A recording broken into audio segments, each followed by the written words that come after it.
राधे राधे, जय श्री कृष्णा। आज मैं आपको पुरुषोत्तम मास के महात्म्य का 19वां अध्याय सुनाने जा रही हूँ।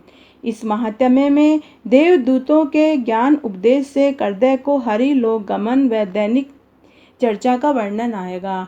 महात्म्य सुनने से पहले अगर अभी तक आपने मेरे चैनल को सब्सक्राइब नहीं किया है तो कृपया मेरे चैनल को सब्सक्राइब करें, साथ में बेल जरूर प्रेस करें ताकि मेरे आगे आने वाले वीडियो की नोटिफिकेशन आपको सबसे पहले मिले।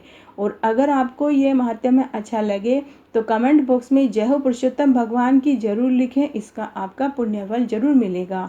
धन्यवाद। महात्म्य इस प्रकार है। पुण्यशील और सुशील बोले, हे कर्दय, गोलोक को चलिए, देर क्यों कर रहे हो? तुमने विशेष रूप से भगवान पुरुषोत्तम का सामीप्य पाया है।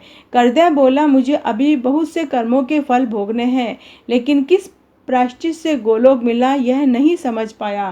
पृथ्वी पर जितनी वर्षा की धाराएं हैं, जितने तृण और रजकण हैं तथा जितने आकाश में तारे हैं, उतने ही मेरे पाप हैं। मैंने ये सुंदर शरीर कैसे पाया? हरि के प्रिय पार्षदों, इसका कारण मुझे बताओ। श्री नारायण बोले, कर्दय की ऐसी वाणी सुनकर हरि के दूत बोले, आहा हे देव, क्या तुमने यह पद पाने का महान साधन नहीं जाना? हे प्रभु, पुरुषोत्तम भगवान का प्रभाव आपने नहीं जाना। यह पुरुषोत्तम मास विष्णु का प्रिय और महापवित्र है, इसमें तुमने देव दुर्लभ तप किया है। महाराज, वन में वानर शरीर से अनजाने और मुख रोग के कारण न खाने से तुम्हारा निराहार व्रत हो गया। तुमने वानर पन की चंचलता से वृक्ष से फल तोड़ तोड़कर पृथ्वी पर फेंक दिए, जिससे अन्य लोगों की तृप्ति हुई और दुख के कारण तुम पानी भी नहीं पी पाए, जिससे तुम्हारा अज्ञानतावश पुरुषोत्तम मास में बड़ा भारी तप हो गया। हे अनद, तुम्हारे द्वारा फलों के गिराए जाने से परोपकार हो गया। वन में विचरते भयंकर शीत, वायु, धूप आदि सहन की और इस रमणीक श्रेष्ठ तीर्थ में 5 दिन गोते लगाए, जिससे तुम्हें पुरुषोत्तम मास के स्नान का फल मिला। इस प्रकार तुम्हारे रोगवश होने से अनजाने ही उत्तम तप हो गया। यह सब सफल हो गया और अब तुमने अनुभव भी कर लिया। जो मनुष्य इस पुरुषोत्तम मास में श्रद्धापूर्वक इसके उत्तम महात्म्य को जानकर विधि सहित कर्म रहित रहते हैं, उनको तो कहना ही क्या। आपने जैसा साधन किया वैसा करने से अन्य कोई समर्थ नहीं कर सकता था। इस मास में एक उपवास करने से ही मनुष्य पाप समूह से छूट जाता है।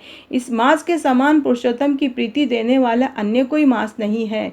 इस पुरुषोत्तम मास का जो व्रत करते हैं वे धन्य हैं। इस भरतखंड में मनुष्य जन्म पाकर भी जो पुरुषोत्तम मास का सेवन करते हैं वे सदा महाभाग्यशाली हैं और उन्हीं का जन्म सफल है, जिनका पुरुषोत्तम मास स्नान, दान, जप आदि में बीतता है। पुरुषोत्तम मास में दान, पितृ कार्य और अनेक प्रकार के तप करने से वह अन्य मासों की अपेक्षा करोड़ गुना फलदायक होता है।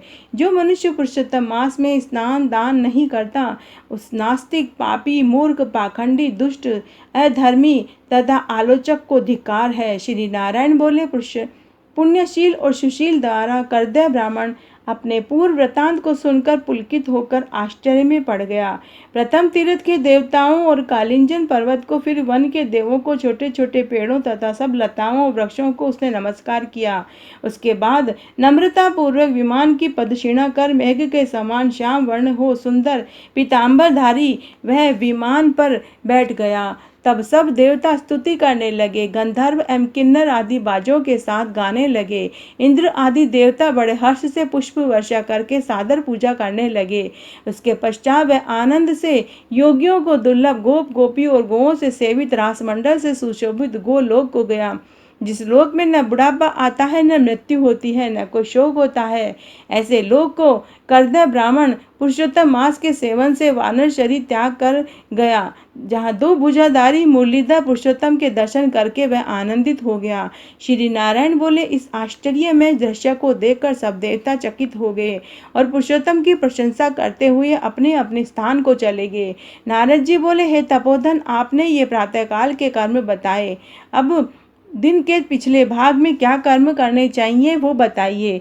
हे नाथ, ग्रस्त के उपकार के लिए मुझे बताइए, क्योंकि आप जैसे महात्मा सबके उपकार के लिए सदा विचरते रहते हैं। श्री नारायण बोले, प्रातःकाल का कर्म विधि पूर्वक समाप्त करके फिर मध्याह्न काल की संध्या करके तिल से तर्पण करें। देव, मनुष्य, पशु, पक्षी, सिद्ध, यक्ष, सर्प, दैत्य, प्रेत, पिशाच, नाग, ये सब जो अन्न की इच्छा करते हैं वे सब मेरे द्वारा दिए गए अन्न को ग्रहण करें। फिर पंच महायज्ञ करें, निरंतर भूत बलि करें, उसके पश्चात कौवे और कुत्ते को बलि दें। इस प्रकार कहकर सब भूतों को अलग अलग कर फिर बलि दें। फिर विधि पूर्वक आचमन करके प्रसन्न मन हो श्रद्धा से अतिथि सेवा के लिए उसके आगमन की प्रतीक्षा में द्वार की ओर देखता रहे। जो अतिथि भाग्य से गो धुने के समय तक आ जाए तो उसका पहले वाणी से सत्कार करें। फिर बुद्धिमान पुरुष उसके देव समान पूजा करके भक्ति पूर्वक यथाशक्ति अन्न और जल से संतुष्ट करे। वे विधि पूर्वक भिक्षु और ब्रह्मचारी के लिए बनाए हुए सब व्यंजनों में से निकालकर अन्न भिक्षा दें। सन्यासी और ब्रह्मचारी ये दोनों सिद्धांत के मालिक हैं। इनको अन्न न देकर भोजन कराने वाले मनुष्य को चांद्रायण व्रत करना चाहिए। पहले यति के हाथों को धुलाकर फिर भिक्षा दे, साथ में जल दे। ऐसा करने से वह भिक्षा सुमेरु पर्वत के समान हो जाती है, जल समुद्र के तुल्य महान हो जाता है। जो मनुष्य सत्कार से भिक्षु को भिक्षा देता है उसका फल गोदान के समान होता है, ऐसा भगवान यम कहते हैं। फिर पूर्व की ओर मुख करके बैठकर मौन हो शुद्ध सुंदर थाली में अन्न की प्रशंसा करते हुए भोजन करें। अपने आसन पर अपनी थाली में एक वस्त्र पहनकर भोजन न करें। अपने आसन पर बैठकर शांत चित्त से प्रसन्न हो। मनुष्य अकेला कांसे की थाली में भोजन करता है तो उसकी आयु, बुद्धि, यश, बल ये चारों बढ़ते हैं। और दिन में सत्यम त्वैतैर्न परिपिश्चामि और रात्रि में ऋत्वा सत्येन परिपिश्चामि, इन मंत्रों से जल से हाथ धोकर धृत सहित सब व्यंजनादि का भोजन करें। भोजन में से पहले थोड़ा सा अन्न निकालकर भूपते नमः कहकर फिर भुवन पतिये नमः कहकर धर्मराज को बलि देवें। फिर भूतानाम पतिये नमः कहकर चित्रगुप्त को बलि देने के बाद भूतों के प्रति ऐसा कहे कि जहाँ कहीं भी भूख प्यास से व्याकुल भूत स्थित हैं उनकी तृप्ति के लिए यह अन्न सुखपूर्वक अक्षय हो। फिर ओम प्राणाय स्वाहा, ओम अपनाय स्वाहा, ओम व्यानाय स्वाहा, ओम उदानाय स्वाहा, ओम समानाय स्वाहा का उच्चारण करके घृत के साथ 5 घास बिना दांत लगाए निगल जावें। फिर प्रेम से पहले मीठे पदार्थ खावें, नमकीन व खट्टा पदार्थ भोजन के मध्य में, फिर कड़वे पदार्थ खावें। मनुष्य को चाहिए कि पहले तरल का भोजन करें, बीच में कड़े पदार्थ खावें, अंत में तरल पदार्थ खावें। ऐसा करने से बल आरोग्यता प्राप्त होती है। मुनि को 8 ग्रास, वानप्रस्थ को 16 ग्रास, गृहस्थी को 32 ग्रास, ब्रह्मचारी को इच्छा अनुसार भोजन करना चाहिए।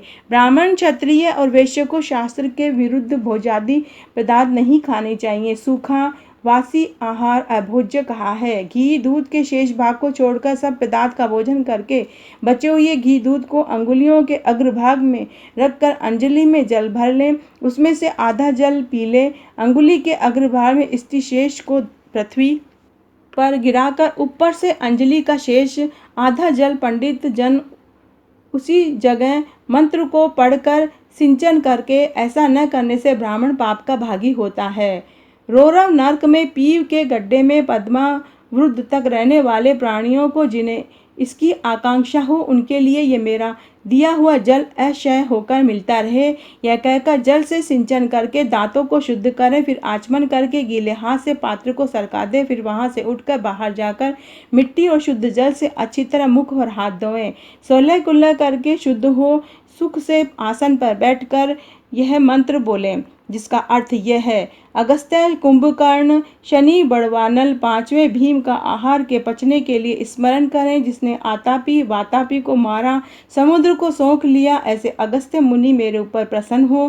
फिर अर्श से श्री कृष्ण का स्मरण कर आचमन करके पान खावें। फिर श्रेष्ठ मार्ग का अनुकरण कर उत्तम शास्त्रों को चर्चा का आनंद लेते हुए परम ब्रह्म श्री कृष्ण का चिंतन करें। सर्वथा आजीविका रहित व्यक्ति भी एकाग्र मन होकर 2 घड़ी अध्यात्म विद्या श्रवण करें। सुनने मात्र से धर्म का ज्ञान और पापों का नाश होता है, मोह दूर होता है, ज्ञान रूपी अमृत प्राप्त होता है, नीच में श्रेष्ठता को प्राप्त होता है और न सुनने से श्रेष्ठ जन भी नीच हो जाता है। फिर बाहर जाकर व्यवहार करें और संपूर्ण अर्थों को सिद्धि देने वाले श्री कृष्ण का मन में ध्यान करें। सूर्य अस्तांचल के समय पर तीर्थ अथवा घर पर ही जाकर पांव धोकर पवित्री धारण कर सायंकालीन की संध्या वंचन करें। जो अधम ब्राह्मण सायंकालीन की संध्या न करे वह गोवध के पाप का भागी होता है और मरने पर रोरव नरक में जाता है। कभी समय न रहने या संकट में पड़ जाने से या यात्रा में होने से ब्राह्मण को चाहिए कि वह आधी रात्रि के पहले तक संध्या काल की संध्या करे। जो ब्राह्मण श्रद्धा से तीनों काल प्रातः मध्य सायंकाल की संध्या करता है उसका तेज घृत पाकर अग्नि की लो की भांति बढ़ता है। साय सूर्य के आधा ग्रस्त होने पर प्राणायाम करें, फिर आपोहिष्टा मंत्र से मार्जन करें। सायंकाल अग्निश्चमा मंत्र से, प्रातःकाल में सूर्यश्चमा इस मंत्र से आचमन करें। पश्चिम की ओर मुख करके मौन धारण करके सावधानी से बैठें, फिर ओंकार और व्याहति सहित गायत्री मंत्र का रुद्राक्ष की माला लेकर तारे उगने तक अच्छी तरह जप करें। फिर वारुणी ऋचाओं से सूर्य नारायण का उपस्थान प्रदक्षिणा करते हुए दिशाओं को तथा दिशाओं के अधिपतियों को पृथक पृथक नमस्कार करें। सायंकालीन संध्या की उपासना करके अग्नि में आहुति देकर सेवकों सहित अल्प भोजन करके बैठ जाएं। सायंकाल और प्रातःकाल भोजन की इच्छा न होने पर भी विश्वदेव और बलि कर्म सदा करता रहे, नहीं तो पाप का भागी होता है।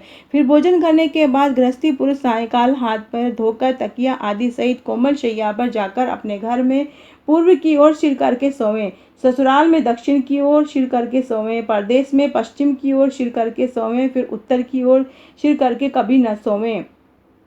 सोने वाला पुरुष रात्रि सुक्त का जाप करके सुखदायी देवताओं का स्मरण करके अविनाशी विष्णु को नमस्कार करके प्रसन्न चित्त हो रात्रि में अगस्त्य, माधव, महाबली, मुचकुंद, कपिल और आस्तिक मुनि ये पांचों सुख से सोने वाले हैं, अतः इनका स्मरण करके सोवें। मांगलिक जल से भरा कलश सिराने रखकर वेद मंत्र गारुड़ मंत्रों से रक्षा करके सोवें। ऋतुकाल में स्त्री संगम करें, सदा अपनी ही स्त्री से प्रेम करें। व्रती पुरुष रति की कामना से पर्व की तिथियों को छोड़कर ऋतुकाल में अपनी स्त्री से भोग करें। प्रदोष और प्रदोष काल के पिछले पहर में वेद के अभ्यास से समय व्यतीत करे। दो पहर सोने वाला मनुष्य ब्रह्म को प्राप्त होने योग्य होता है। यह सब प्रतिदिन का कर्म वर्णन किया है। गृहस्थी पुरुष भली प्रकार करे, क्योंकि गृहस्थाश्रम के लक्षण हिंसा छोड़कर सत्य बोलना, सब प्राणियों पर दया रखना, शांति रखना, शक्ति अनुसार दान करना, यह सब गृहस्थी के धर्म बताए गए हैं। पराई स्त्रियों से भोग विलास न करना, अपनी स्त्री की रक्षा करना, बिना दिए कोई वस्तु बलात् न देना, मद्य और मांस न खाना, यह 5 प्रकार का धर्म बहुत सी शाखा वाला सुख देने वाला है। अतः शारीरिक धर्म उत्तम प्राणियों को अवश्य करना चाहिए। श्री नारायण बोले, हे मुने, संपूर्ण वैदिक कर्म गृहस्थाश्रम के लक्षण है, जो लोक हित के लिए लक्षण सहित मैंने तुमको संक्षेप में बताए। इन धर्मों का जो स्त्री पुरुष नियम से पालन करता है उन्हें मोक्ष की प्राप्ति होती है। धन्यवाद।